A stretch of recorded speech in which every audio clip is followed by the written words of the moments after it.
Baby Wow Baby? Baby Driver is a movie that I've had in my brain for maybe more than 20 years now. It started with me listening to a song.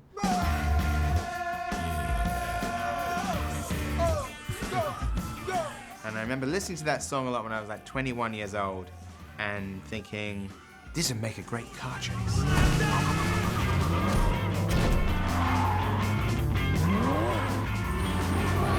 In the subsequent years, I sort of chewed on what exactly that movie was, and then it started to turn into a story of a young driver. Oh, like a chauffeur. You drive around important people. I guess I do. And then I started to build the film around this character. Baby, you with us? The thing about Edgar's filmmaking is he assumes an intelligence in the viewer, and he believes that the audience will be able to step back from the drama and watch it as an art form as well.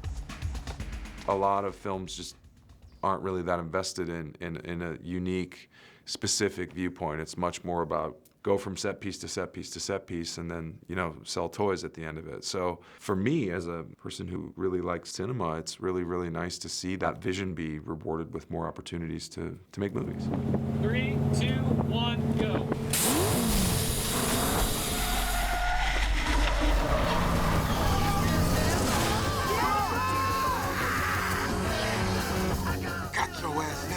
The idea of doing an action film and a car chase film that's like set to music is literally like a dream movie for me. He's such a unique filmmaker. It's not just about style, but it's about his perspective. And I also think that music plays such an important role. I would say it's almost a character in his films. I make music out of the words, songs, mixes. It's just something I do. That's one fucking dumbass excuse. I like the idea of like a film driven by music that is about a character who is entirely motivated and sometimes possessed by music. If we had some real music like that, I'd have no problem grooving. What? Let's have this Edgar Wright music. It's like just a rock and roll. We need some fucking like... Some other. 1, 2, 3, 4. Let's be slow, baby, baby, baby, baby, baby, baby, low, slow, baby. That's so cool. Well before I started, Edgar had been doing animatics and storyboards. This had been an ongoing project for him for a long time. Myself and 3 different storyboard artists started drawing the car chase sequences. That was before it was even with a studio, was we started plotting it out to sort of see how long these sequences would be and whether what I had written actually kind of fit the song. And those animatics are pretty close to the finished movie.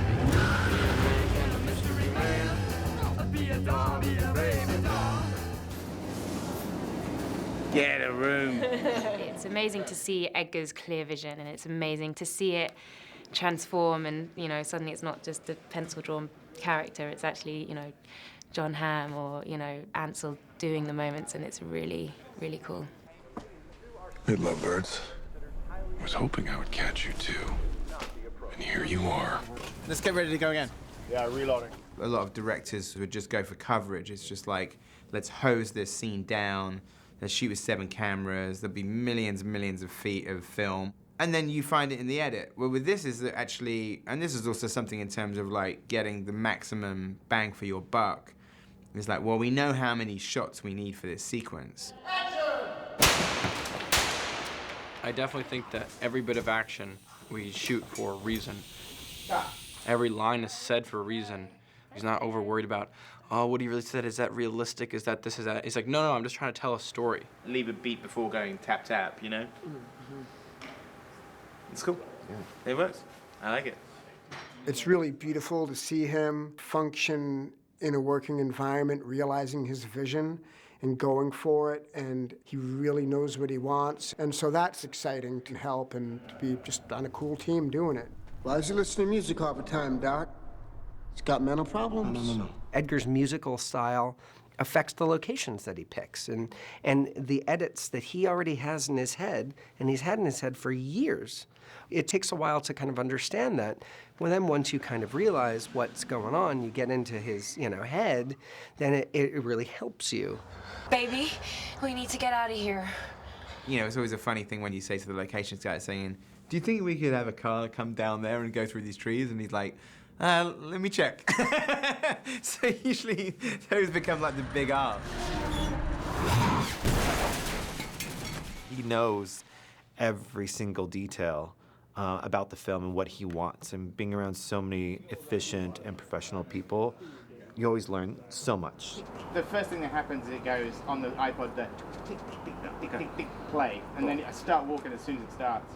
Edgar, gets what he needs to make sure everything, makes sense. And that's a testament to a great director who really knows exactly what he wants and has his editor there on the set, cutting at the same time, so it's really great.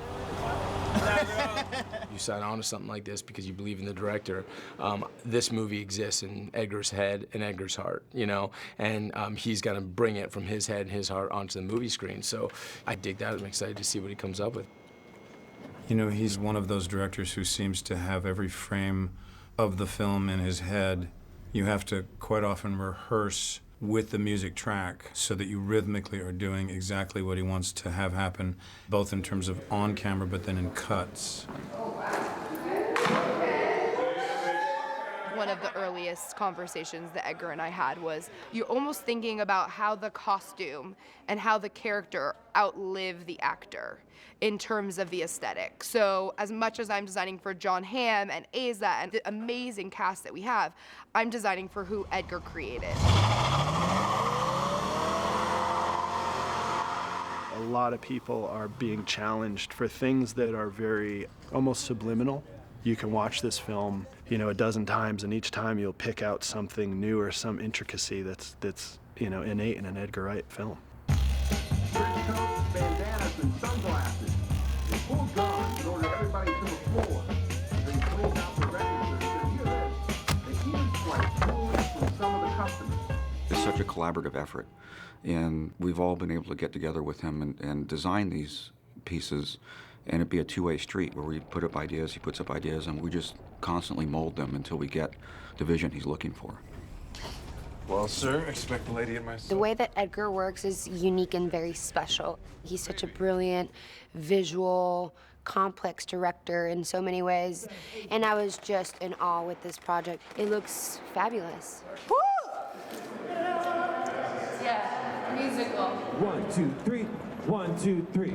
He's operating on a level that very few directors are. It's such a specific way to tell a story, and it's so incredibly creative and interesting.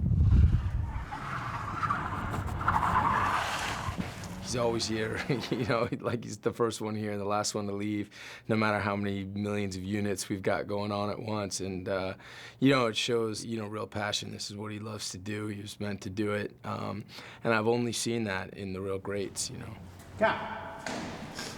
Good. I hope audiences enjoy Baby Driver for the very same reasons that I made it, is that, I wanted to make an energetic, music-driven action film with characters that you love, a wild ride into a side of life that we don't get to experience. I just love smoking pigs. Bang!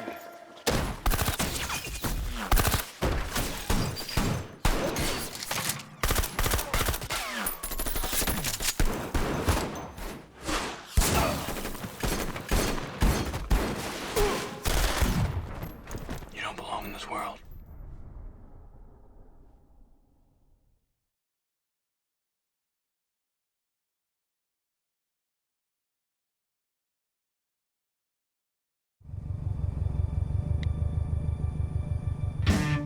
Before I wrote a single word of the film, I did have ideas of different songs and what could happen in those sequences.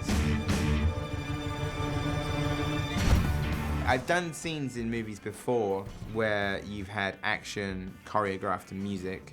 Shaun of the Dead has that scene with the Queen song. And I had so much fun doing that bit, and it got such a great response. I thought Baby Driver should be all that. That should be the movie, is that it's all choreographed to music.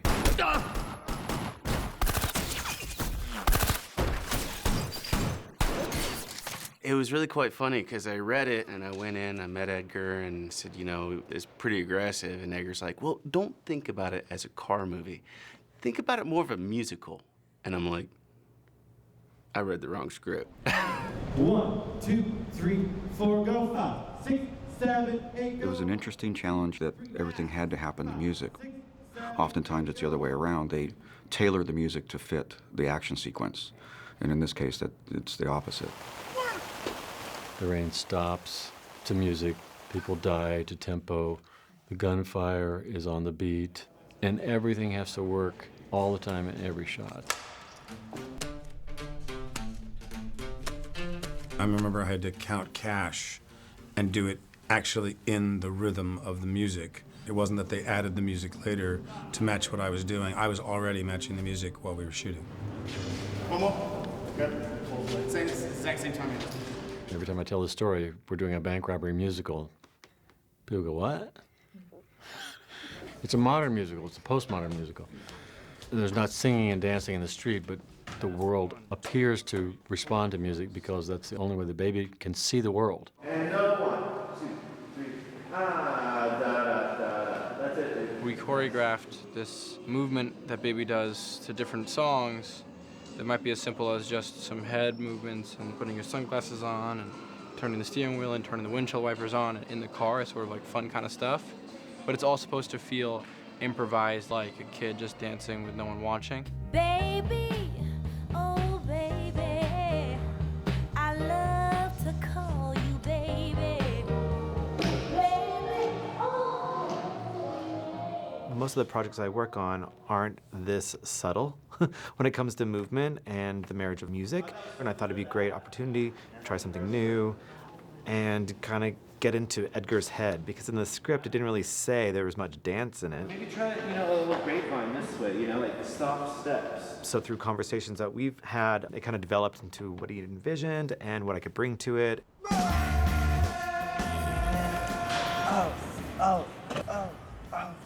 He's really great at making organic, angsty movement choreography that comes from Baby really well. Yeah, so you have 8 counts, take one pair off and put the next pair on. All right. The first day of shooting was, I think, the largest piece. It was a street scene where Baby would travel 3 blocks within the city in one take. So we had to choreograph pedestrians, cafe workers, children, dogs walking. So it's like this great play on reality where hopefully it looks like a realistic scene, but everything happens to be in time and in rhythm. Good take. You don't want it to look like tricks. You want them to be drawn in emotionally, but there's also just a part of you that watches it as an art form, a construct. So a scene that's done in one shot the way that one is, there's a part of you that goes, that was awesome.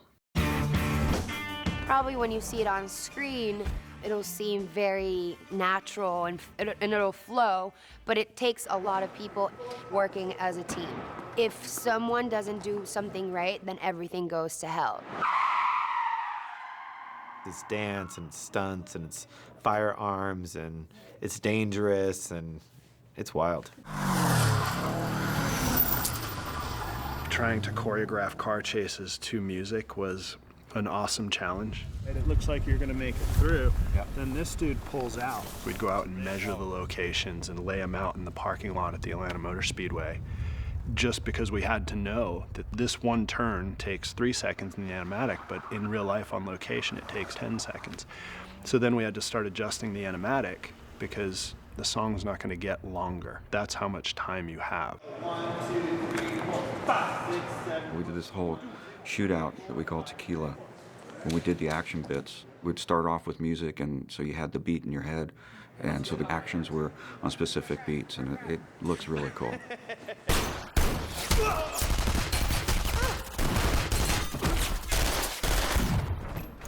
I hate the noise, I hate the gunshots. It's like, some people just really love it, being on set. I don't like it at all.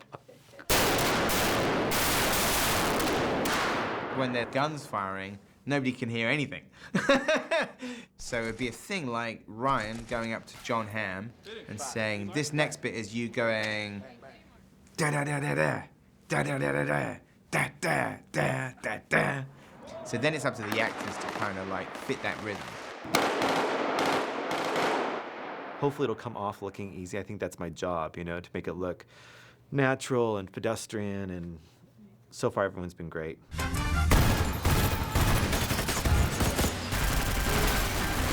Tequila.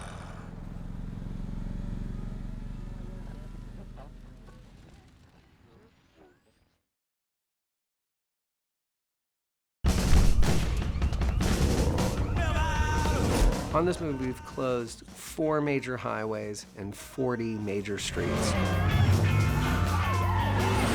I always wanted it to be daylight chases because I thought it would be more exciting if the streets were busy with other traffic. The very nature of bank robberies that are that brazen is that they are in the day, because obviously bank opening hours. People don't realize that there's gold in them there hills, and those that do don't have the stones to pull off a job so public in the hub of it. Pick a bank that's right in the middle of the city, get onto the freeway, get on an off-ramp, switch cars, disappear. I have to be honest, when we first started scouting, Edgar would say, I want to shut down an interstate. And I was like, in my mind, I'm like, there's no way we're shutting down an interstate. And then we're pulling onto an interstate with 40 cars and an edge arm, and we're going to 180 into oncoming traffic, going, this is awesome.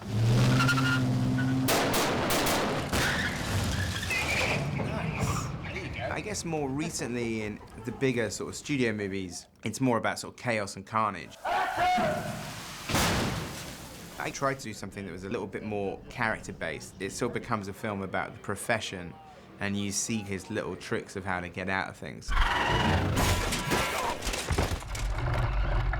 I wanted people to watch the movie and really sort of feel the car chases like they're living vicariously through Ansel's character. We went into prep and testing, and Sean would bring out a car carrier full of Subarus and Mercedes and Avalanches, and we'd break them. I mean, sometimes we'd break them in 5-10 minutes. And they'd get loaded back on the truck, and a team of mechanics would work all night to fix these cars and bring them back to us for us to break them again.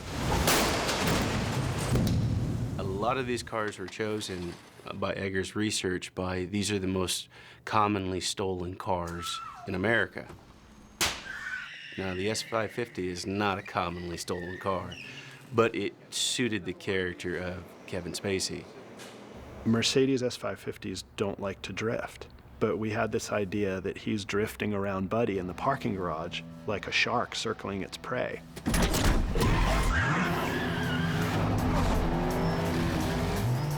Sean and his guys spent, I don't know how many hours undoing however many millions of dollars the Mercedes engineers have put into that car. And for Jeremy to be able to drift that through the parking garage where you have inches on each side of cement columns that we can't touch was amazing.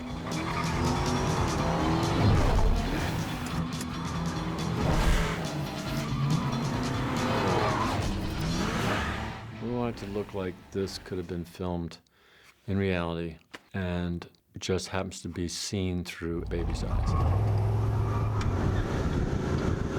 I like doing the practical and then bridging any of those pieces with some visual effects. I feel it brings you into the space and you feel and take the ride that everybody's on instead of it being a computer-generated piece. We've really tried to stay within the practicality of, doing things for real. And even the actors driving, we're trying to get Ansel to drive as much as he possibly can. Today we had John Hamm out here. He has some driving to do, not tons, so they wanted to get him familiar with the car, and in particular a couple shots that we're going to have him do. I think I did all right. I guess I murdered some cones, unfortunately, but it is a lot of fun. Awesome. How was John Hamm? He's good, right? Yeah, he's really good. Is he better than me? I mean, you only have one right. You only have one right answer here.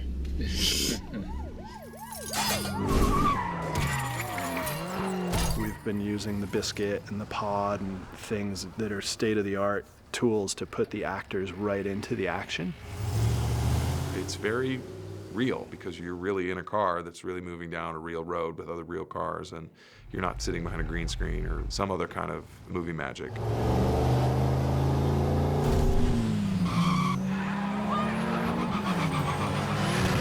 We've had to build all sorts of rigs for the cameras and the cars.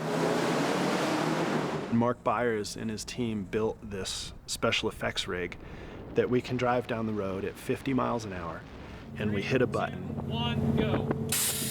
And it actually pits Baby's truck, and then Clay Fontenot, who's playing the Marine, drives them underneath a semi-truck. So they actually did it. We were rolling down a freeway at 45, 50 miles an hour, and they're getting thrown underneath a semi-truck.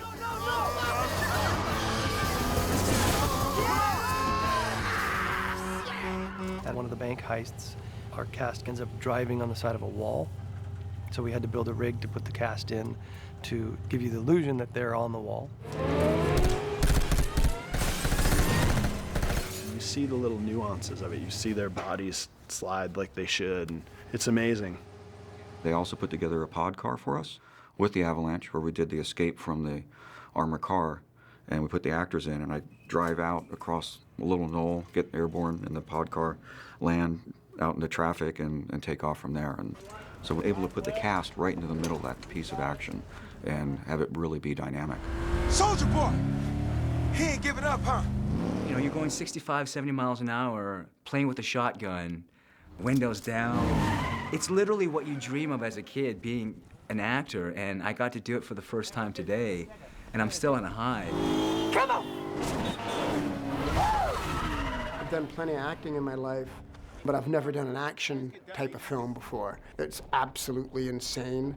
Rocketing down the highway, swerving and squealing all over the place at 90 miles an hour with no seatbelt on. You know, it's intense, man. Fun, so fun. Speeding down a highway in a car, running away from the cops is pretty fun, especially when you know you're not going to get arrested.